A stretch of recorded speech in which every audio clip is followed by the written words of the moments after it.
Lucia had a steady job, a roof over her head, and a future that finally felt like it was coming together. She was raising 2 kids while building a solid career in nursing, but that world shattered when both of her parents passed away within just a few months of each other. Their estate was worth 6 figures, which wasn't enough to make her rich, but it was certainly enough to change her life and give her children a real head start. Because she was busy working double shifts at the hospital and saving lives through the night, her brother Graham offered to handle all the complicated legal paperwork. Lucia trusted him with everything because he was her brother, and she had no reason to believe he would ever hurt her. 6 months later, the bank account sat empty, and the deed to the family home was in his name alone. Lucia's car became her bedroom, and her 2 children quickly learned how to sleep in a cramped back seat while their mother worked 12-hour shifts just to keep them fed. She had lost everything except for her nursing license and a stubborn reputation for fixing problems that everyone else had given up on. That was when she spotted a strange listing online for an abandoned 1950s rural hospital that had been sitting empty on the edge of town for 15 years. The price was only $200 because the listing called it cursed, and while the rest of the county saw a ghost hospital, Lucia saw a miracle waiting to happen. The betrayal started at the funeral reception, when Graham put a hand on her shoulder and spoke with a voice full of false sympathy. He told her to focus on the kids while he took care of the estate, and she believed him because grief had hollowed her out until she couldn't think straight. For months, she didn't ask a single question because she was exhausted from working 70-hour weeks and picking up the shifts that nobody else wanted. The hospital was her only escape from the pain, and it was the one place where her decisions actually mattered and people listened when she spoke. Graham kept making excuses about probate complications and legal delays, but he always insisted that he was just handling the messy details for her. Eventually, the phone calls stopped coming back, and the documents she asked to see were either missing or arrived far too late to matter. When she finally started pushing for answers, Graham's tone shifted from helpful brother to a cold, professional stranger who used big words to make her feel small. He had forged her signature on power of attorney papers and doctored the legal documents to transfer the entire inheritance to himself before she could even try to stop him. They finally had a confrontation in his car outside the hospital where she worked, right after she'd spent her last bit of savings on a lawyer who confirmed her worst fears. Graham didn't even bother to apologize, and instead he smiled at her like he was the one doing her a massive favor. He told her she wouldn't have known what to do with the money anyway, and he claimed he was building something real while she was just wasting her time. The legal battle that followed consumed what little she had left, and the lawyer bills climbed higher while her options shrank to nothing. The system didn't seem to care that the signatures were fake, and because the courts moved so slowly, Graham had already won the game before it even started. Lucia lost the house, her savings, and her dignity all at once, which forced her to start living out of the hospital break room. She showered in the staff locker rooms and changed her clothes in supply closets, then drove her kids to a dark parking lot 3 miles away so they could sleep without being harassed by security. The same nurse who had spent years training others how to save lives now found herself unable to save her own family from the crushing weight of poverty. Her coworkers started whispering behind her back, and she could see the pity in their eyes every time she walked into a shift. Meanwhile, Graham's social media was full of pictures showing off the luxury homes he was building with their parents' stolen money. Lucia finally realized that, in the eyes of the world, her brother was a winner, and she was just a loser. And that was simply how the story was supposed to end. Back in 1952, the Riverside Clinic rose up from the flat farmland like a promise to the community. It was built to be a massive medical hub for 5 different counties, a modern place where people finally had somewhere to go to get well. For 30 years, the building did exactly what a hospital is supposed to do. Doctors finished their training in those halls, babies took their first breaths in the delivery rooms, and the elderly eventually found peace in the quiet wards. It was efficient, it was important, and it was full of life. But then the world started to change as Medicare funding shifted toward bigger cities. A flashy new hospital opened up 30 miles down the road with high-tech equipment that Riverside just couldn't match. As the local families moved away to find work, the clinic began a slow, painful bleed that lasted for years. By the time 2009 rolled around, the doors were officially locked and the power was cut. What happened next is a story we've all heard before, because abandoned buildings always turn into something else when they're left alone. Over 15 years of neglect, the empty clinic stopped being a piece of real estate and started becoming a local myth. The townspeople needed a reason to explain why such a massive structure was rotting away, so they did what people do and invented ghosts. It was true that patients had passed away there in the 70s, but every hospital has a history of loss if you look closely enough. Once the internet got a hold of those names and dates, those natural deaths were suddenly labeled as unexplained mysteries. When the old wiring sparked electrical fires during the freezing winters, people didn't see poor maintenance, they saw a supernatural warning. Urban explorers started posting videos of peeling paint and old gurneys left in the dark, and the comment sections were quickly flooded with people claiming they felt a presence or a cold hand on their shoulder. The rumors grew until people claimed the former staff refused to even step foot on the property. Paranormal investigators started showing up with cameras, and a local news station even ran a dramatic segment asking if the building was truly cursed.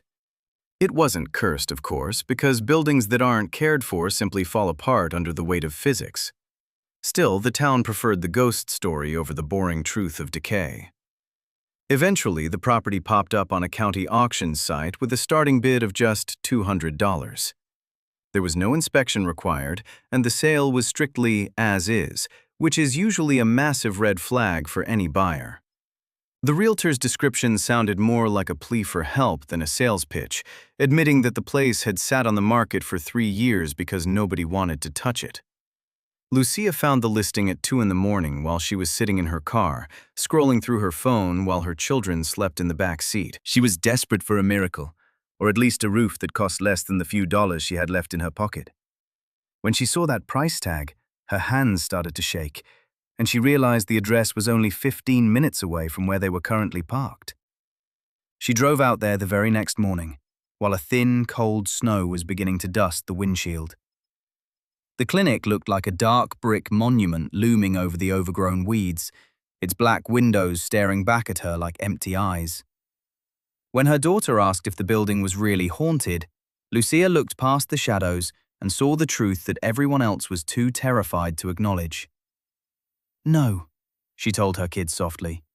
"It's just old and sad." She could see that the bones of the place were still strong, despite the years of rot.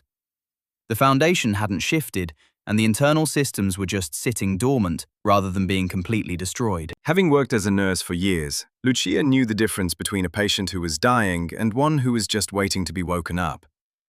When the auction day arrived, there wasn't a single soul there to challenge her.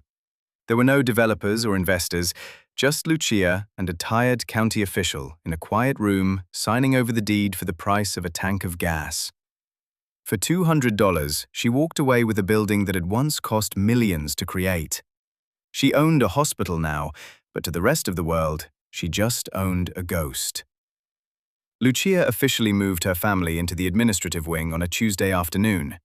She laid out sleeping mats in the old offices and turned the break room into a makeshift kitchen, treating the massive building like a giant puzzle that just needed to be solved.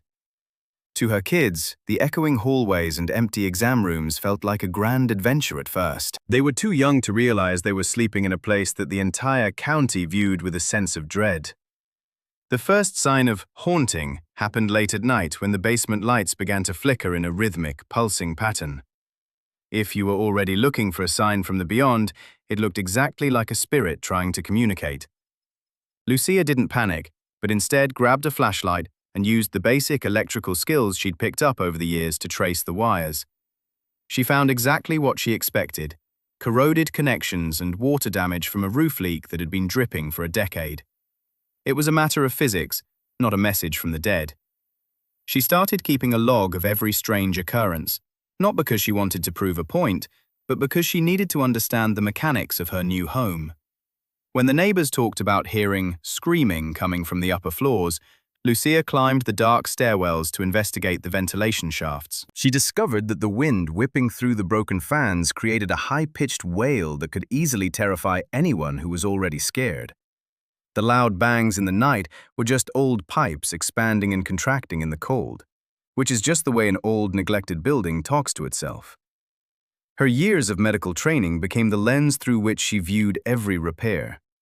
She understood that a human heart is a system, just like the plumbing or the electrical grid in a hospital.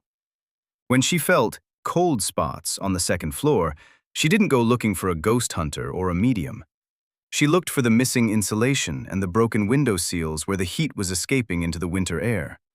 She treated every draft and every leak with the same methodical care she would give to a patient in the ER. Local teenagers were still busy posting videos of shadow figures they claimed to see in the windows. Lucia watched the footage and saw nothing but the reflections of trees and the way the light played tricks on the old, warped glass. She didn't hold it against them because she knew that people will always try to make a story fit the things they already believe. With her own two hands and whatever materials she could salvage, she began the long process of bringing the clinic back to life. She patched the holes in the roof and cleared away the piles of debris, talking back to the building with every hammer swing. She was letting the structure know that someone was finally listening and that the years of being ignored were over.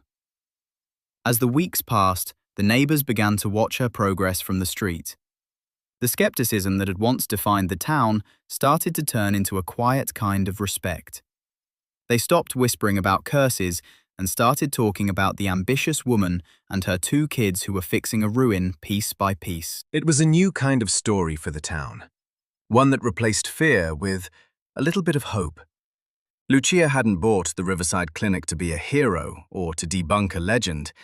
She bought it because it was the only door that wasn't locked in her face, and the only thing she feared now was the thought of losing the home she was building.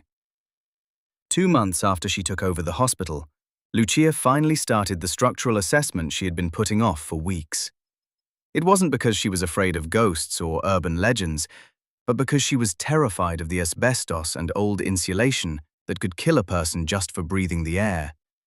The building needed to tell her exactly what was broken before she could even think about fixing it, so she spent her days walking the halls with a flashlight and a heavy heart. On a biting cold February afternoon, she was working her way through the old radiology wing, taking samples and documenting the decay, when she stumbled upon a door that didn't belong. This wasn't just a locked door. It was a sealed tomb. A heavy reinforced metal frame had been welded directly into the walls on both sides, and industrial-grade locks that looked like they belonged on a bank vault guarded the entrance. The door itself was painted a shade of white so old it had turned a sickly yellow, and there was no handle or window to offer a glimpse of what was inside.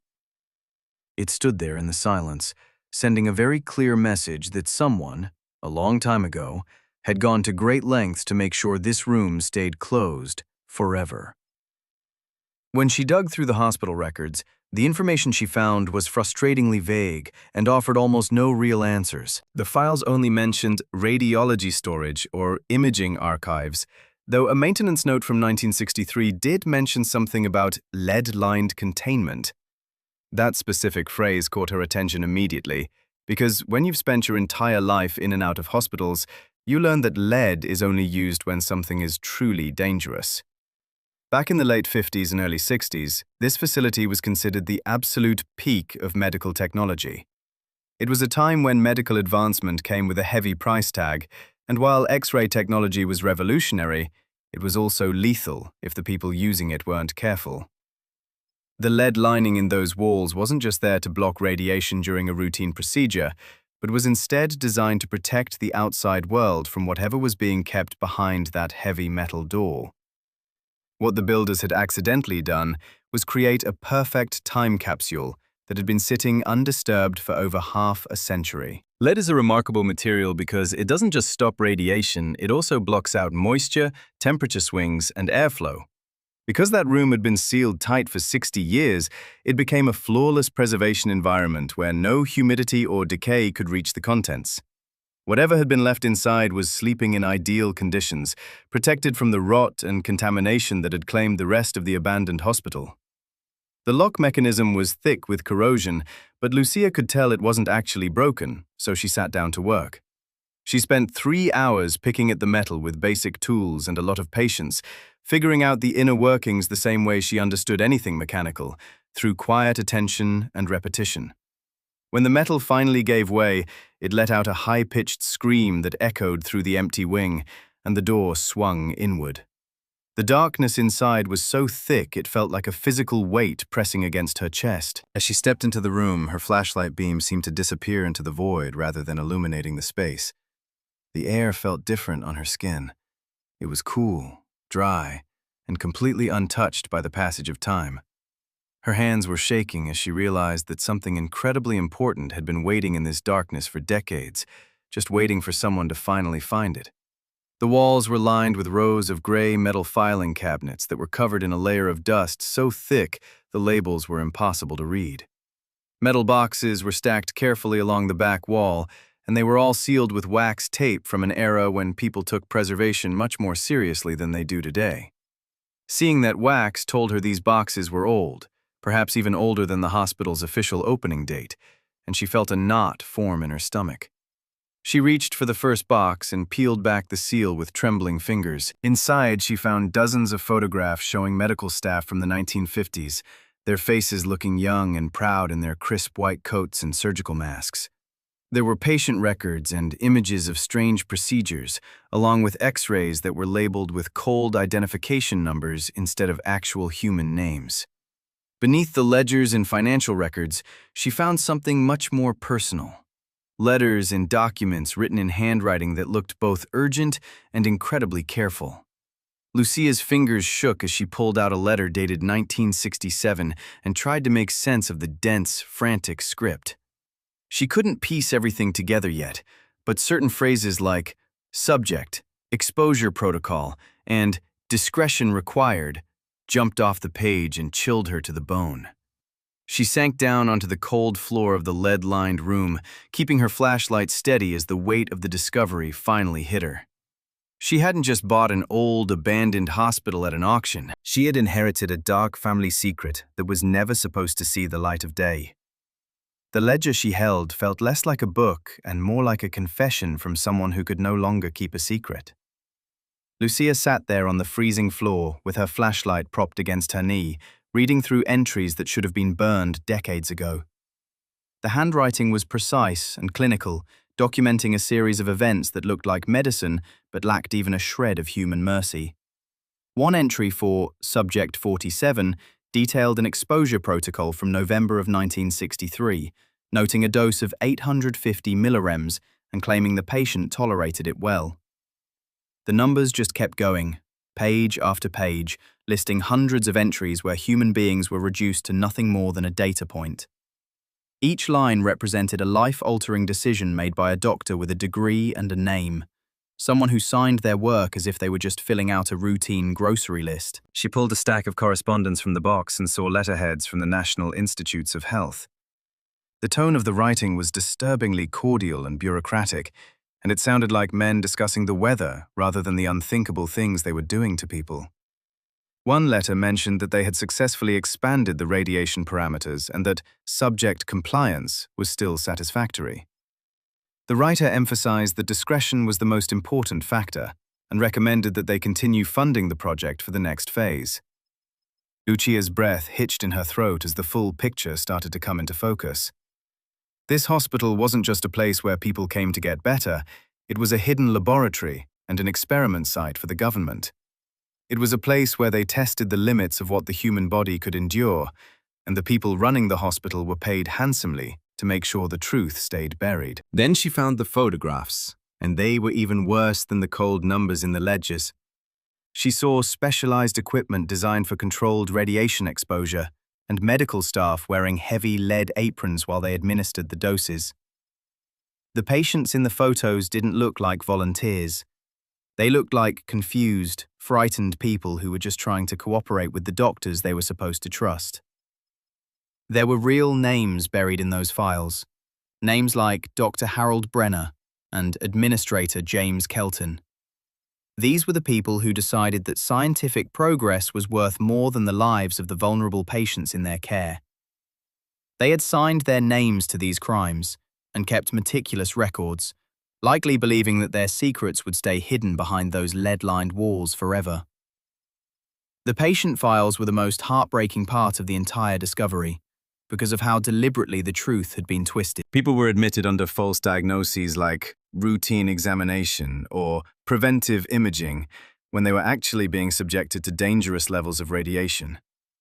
The follow-up notes described horrific symptoms like hair loss and internal bleeding, but the doctors treated these as expected side effects instead of signs that they were killing people. Then she found the letters from the families, and that was when the mask truly fell. One letter was from a frantic child asking where their mother was, explaining that she had been admitted for routine care 6 months ago and then vanished. Another came from a woman whose husband went in for a simple checkup and never came home, and she begged the facility to release his medical records.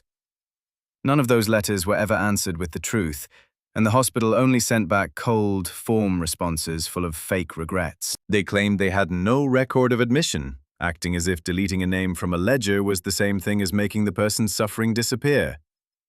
Lucia eventually found the records of the cover-up itself, with letters from the 1970s discussing how to manage the growing problem. They talked about retiring the doctors quietly and closing the radiology wing to ensure the federal government's involvement would never be leaked to the public. It became clear that the lead-lined room wasn't built to keep the patients safe from radiation, but was instead built to contain the evidence of their crimes. By 1980, the experiments had finally stopped, and by the time the hospital closed in 2009, the town had mostly forgotten what happened there. People started telling stories about ghosts and hauntings because it was easier to believe in spirits than to remember that their neighbors had been used as lab rats. This was a place where science had abandoned its soul and where the government had conducted a secret war against its own citizens before sealing the truth in a tomb of lead and silence. Lucia sat there in the dark, surrounded by 60 years of pain, and realized she was holding much more than just old paper. She was holding the names of the erased and the testimony of families who had been ignored for a lifetime. She was holding the proof of a crime so terrible that the town had to invent monsters to explain the darkness they felt, never realizing the real monsters had been wearing white coats. Subscribe to see justice served in the next story. The local news ran the story on a Tuesday morning, and the anchor described the discovery with that breathless tone that usually turns a tragedy into entertainment.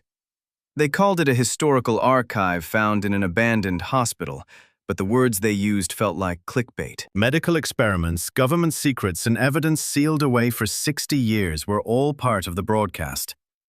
By Wednesday, the story had jumped to the regional news, and by Thursday, national outlets were calling Lucia's cell phone non-stop. Lucia never wanted this kind of attention, because her only goal was to protect the truth she had uncovered.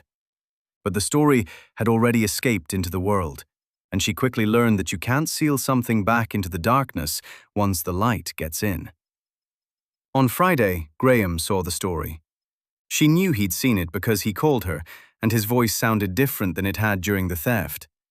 It wasn't cold or dismissive anymore, but instead it was warm and interested in a way that only happened when he wanted something from her. "Lucia, this is amazing," he said, acting like they were old friends. "I mean, what you've discovered is significant, and honestly, it changes everything for us."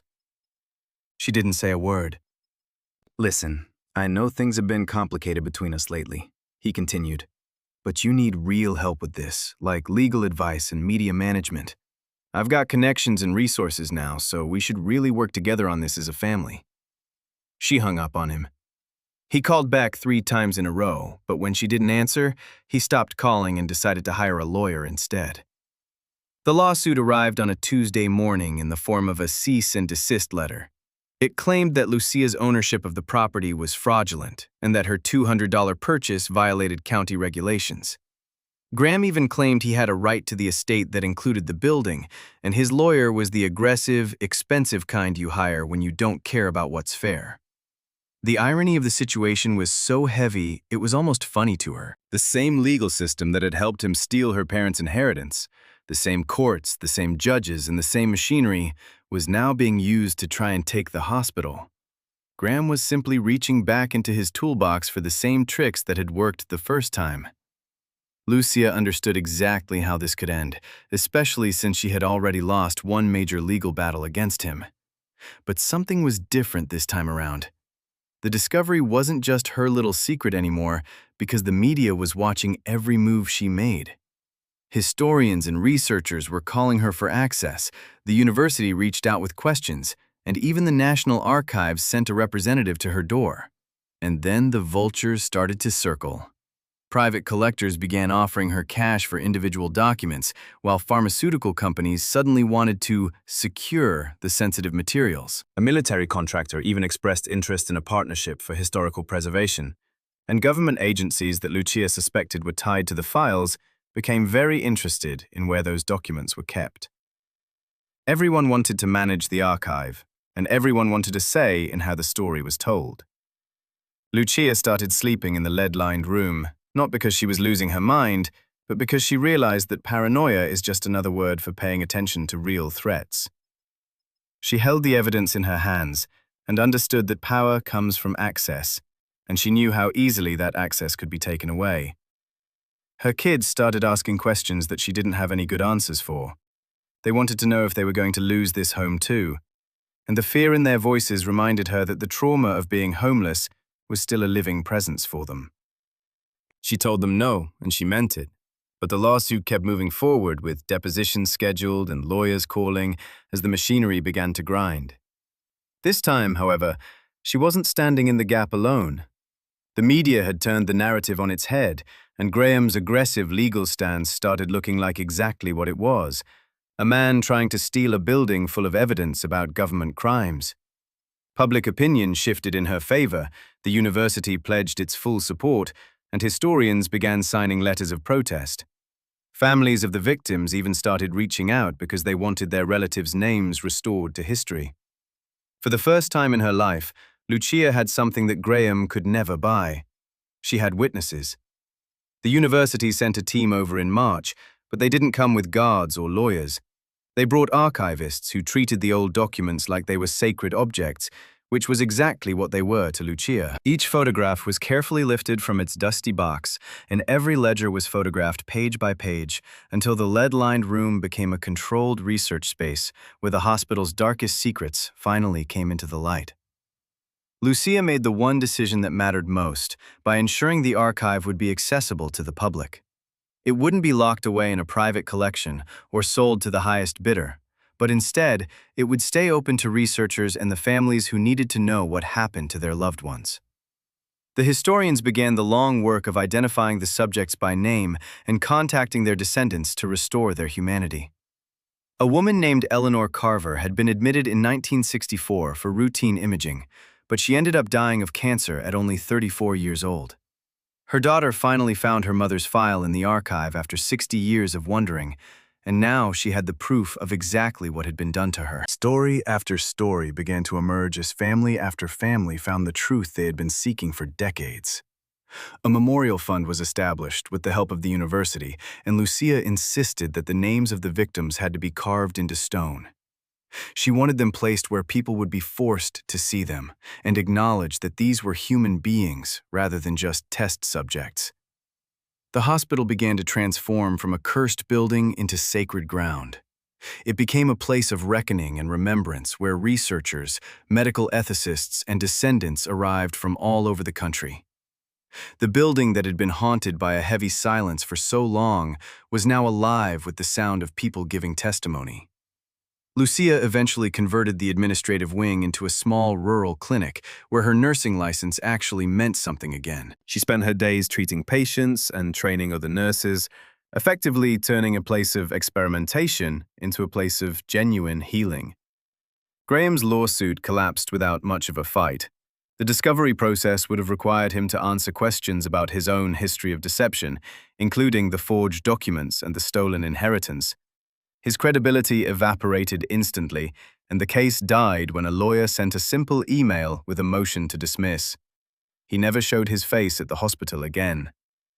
Lucia's kids finally have real beds to sleep in, and her daughter recently asked if they could stay there forever. This time, Lucia could look her in the eye and say yes, because she actually meant it. The building that once seemed like a curse had become the only home where they ever felt truly safe. The hospital wasn't a place of wealth or fame, but it was real and honest. It was a place where the truth lived, and where justice had finally arrived, even if it took a lifetime to get there. Lucia still walks those same halls today, working inside the very hospital she bought for $200. The dusty archive is finally being digitized, which means families are finally getting the answers they deserve. This building used to be a place of pain, but now it actually heals people. She never got rich or famous from any of this, but she earned something much better. Lucia got her life back and the chance to tell the truth. Subscribe to see what happens when someone refuses to let the system decide her fate.